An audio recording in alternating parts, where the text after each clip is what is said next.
Hello friends, fellow writers and readers. Welcome back to my channel. If you're new here, my name is Robin and I post videos about everything AuthorTube.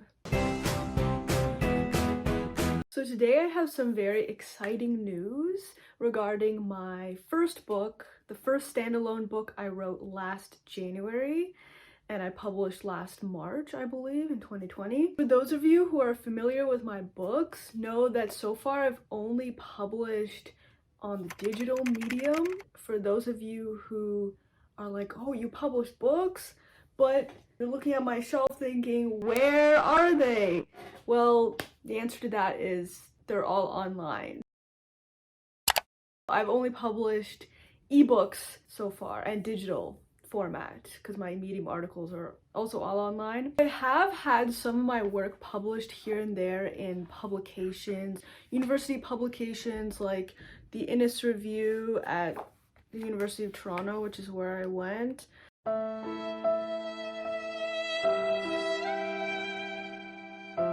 My short story Mana is in there. The Act of Victoriana, my college at University of Toronto. An editorial published, National Post, high school newspaper. You could see human nature right there. You could see I had my idea for the current series I'm writing back when I was in high school.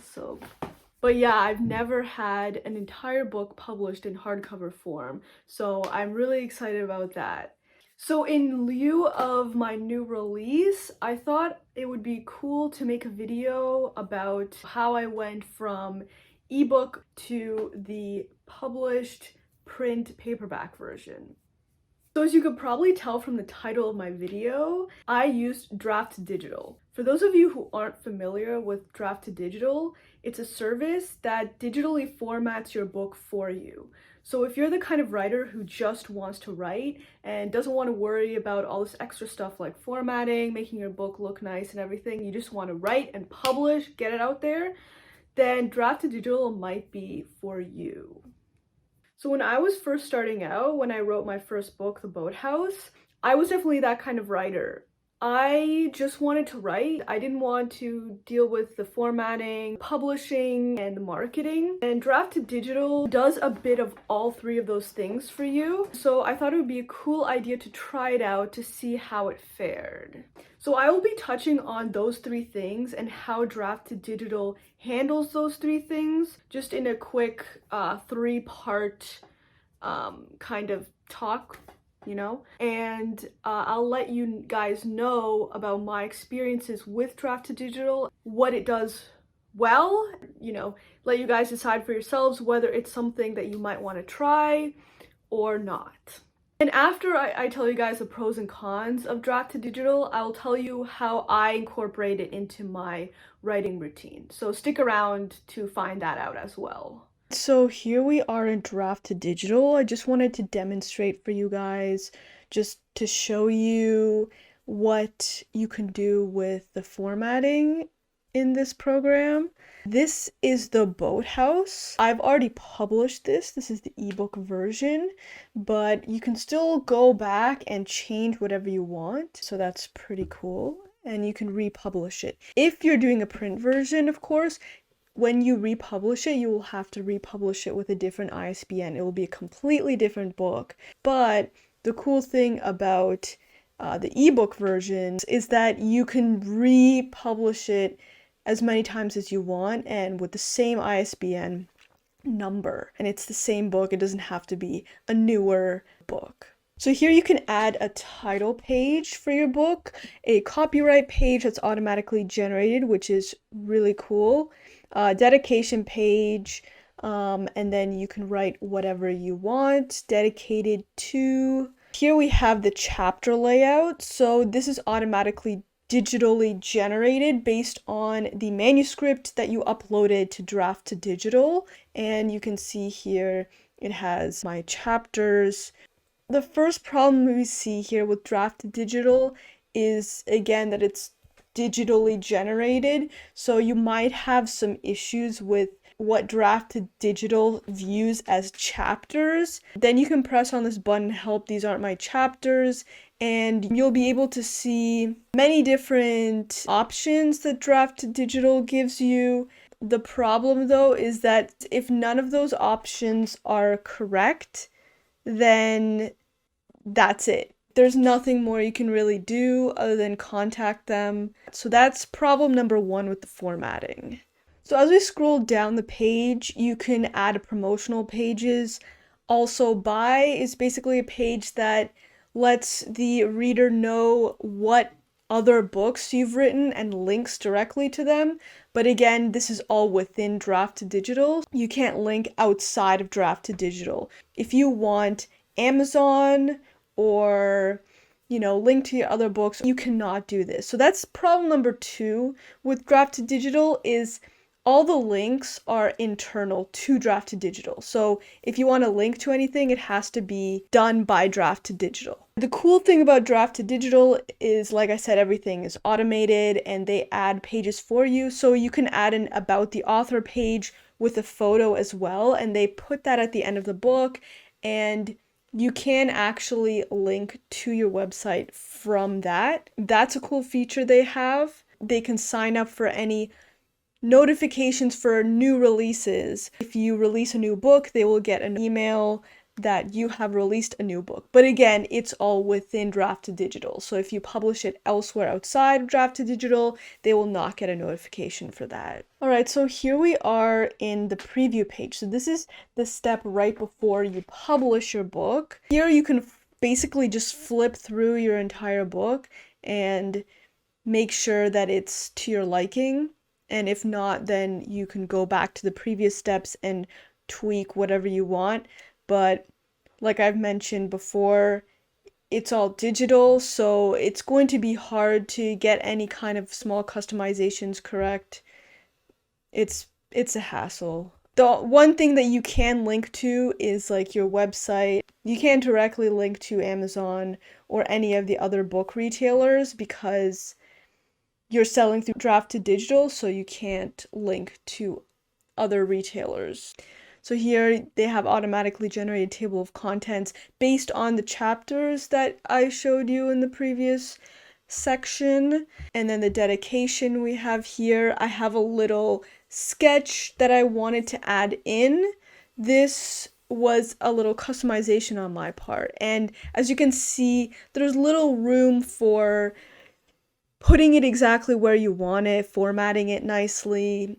This is the issue with the formatting section of Draft2Digital, is if you want to customize your book a bit, it's not really going to let you do that. But if you don't want to customize, then it might be great for you to publish with Draft2Digital. It has these cool styles that you can add to your book.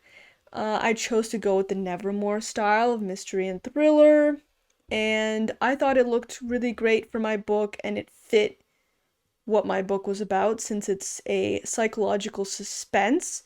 So really cool. Little raven there. It's like Edgar Allan Poe's Nevermore. I thought that was pretty cool. Let me just flip to the end and show you guys the end matter. Alright, it's glitching out here. So guys, this is what the end matter looks like. You can sign up for notifications if the author has released a new book. This is the also buy page. It tells you of any other books by this same author. And of course, the about the author page where you can actually link to your site or your page. So that's pretty much it for the formatting. The second thing that I wanted to talk about regarding Draft2Digital is the publishing aspect. The cool thing about Draft2Digital is that you can publish all from one place to many different book retailers. So if you're planning on publishing far and wide as opposed to just to Amazon, you just go through that one process for all of these retailers, as opposed to going individually on each retailer's website and publishing individually. This helps you do it a lot quicker, so it's a very efficient process. If you want your book to be on KDP Select, so just on Amazon, then Draft2Digital might not be for you. But if you want, far and wide reach, then Draft2Digital is great for that. There's also an audiobook portion to Draft2Digital. It partners with Findaway Voices to help you start an audiobook version of your book. So that's pretty cool too, if you decide to go that route. All right, so the third and last point that I wanted to talk about regarding Draft2Digital is their marketing. They give you a really cool universal book link, which you saw in the last section when I was talking about the publishing aspect. On top of that, they also give you this really cool landing page that's automatically generated digitally, as is everything with Draft2Digital, for your book. It looks pretty nice, and you can basically take this link and put it wherever you want. It will link people to your book. You also have this nice little author bio at the bottom as well. And if I click get it now, I believe it takes me to the UBL. Yeah, there we go. It takes me to the universal book link, where I can choose which platform I would like to purchase the book at or download the book at if it's free. You can make it free if you want. Other than that, all the marketing done for you is within the book. So that what I showed you in the first section when I talked about the formatting of your book, that they add front and back matter where you can sign up for notifications for new releases by the author. So that's about all the marketing that Draft2Digital does for you. It's a pretty cool amount of marketing, but it's mostly within the realm of your book.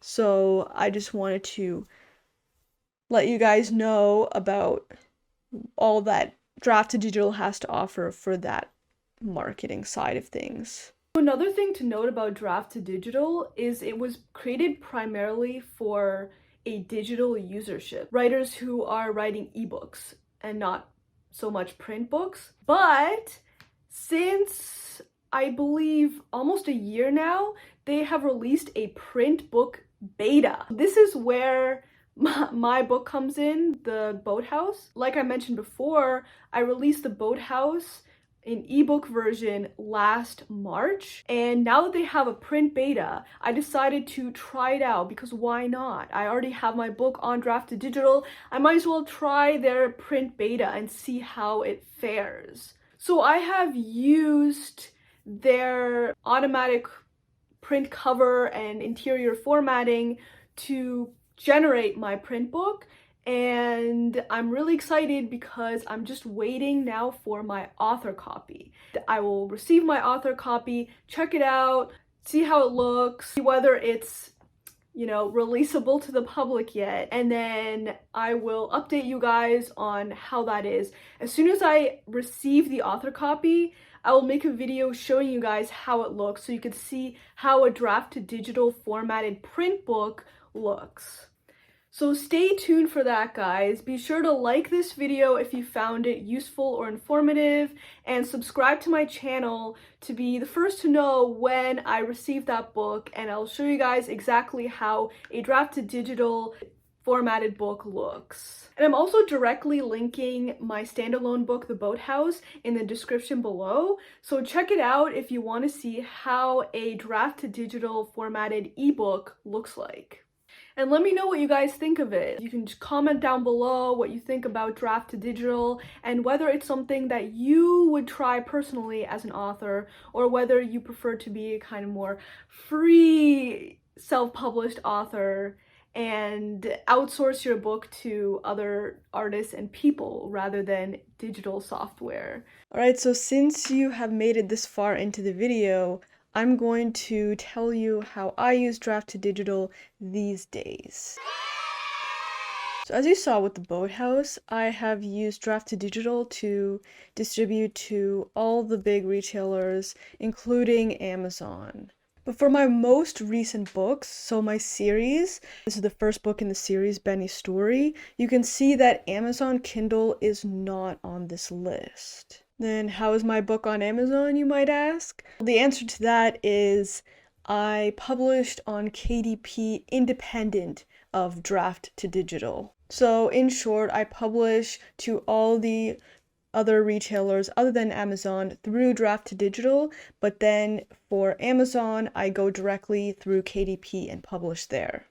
The benefit of doing this is that it allows you the leniency to market your own books. When you publish on Amazon KDP, then it's a lot easier to link to your books and market your books however you want to. But at the same time, I get that wider reach through Draft2Digital, and I can still publish on all the other platforms with essentially the click of a button. So once my book is formatted, I put it up to Amazon, and then I put that pre-formatted book on Draft2Digital to all the other book retailers and distributors so that I can reach that wider audience, but still have the leniency to market the way I want to market. And while we're already on this page, I just wanted to mention, as I've mentioned in my last video or my last video's description, that I'm going to be making Benny's Story free. Right now you can see the $5.41 price point, and yes, this is Canadian Amazon because I am in Canada, but I'm going to be making it free on both the US and the Canadian platform, so stay tuned for that. The reason I'm doing this is because I want you guys to be able to get a taste of my writing before you go all in into actually buying a book. I understand that everyone has different tastes, different preferences. This is a YA or young adult fiction fantasy action adventure with elements of magical realism. So this might not be your cup of tea. So I just want to give you the chance to check it out to see if you like it before, you know, making the investment of buying a book or getting into a new book series. If YA fiction fantasy is not your thing, that's totally cool. I'm going to be releasing my final 2 books in the series in the next month, and then I'll be starting a new series. And if you happen to like psychological horror, like the works of Stephen King or the show Black Mirror, then you might want to stick around because that kind of writing is what I'm going to be moving towards in my next series. So since I wrote that first book and published it with Draft2Digital more than a year ago, I've transitioned to using Fiverr for formatting and building ads for my books. I will link Fiverr in the description below. It's a really cool platform where you can find other independent artists to outsource your work to that you are not going to do yourself. So like book cover design, formatting, really you can find anything on Fiverr, anything that you could think of creatively that you want to do, Fiverr has someone doing it. I just think it's a win-win for both you and the independent artist you're outsourcing to. You get to support someone who's doing what they love and help them make money doing it. And that's what you're doing too, so it's a great way to do that for other people. On the other hand, you're also getting this amazing customized creation that they've created just for you and tailored to your work. So it's not just a digital something that just outputs whatever, it's customized to your work. So I think that's really cool, and that's why I love to use Fiverr now. I will see you guys in the next video. Thank you for watching and have a great week. Bye. I'll link a description. Oh my gosh. Bloopers right here.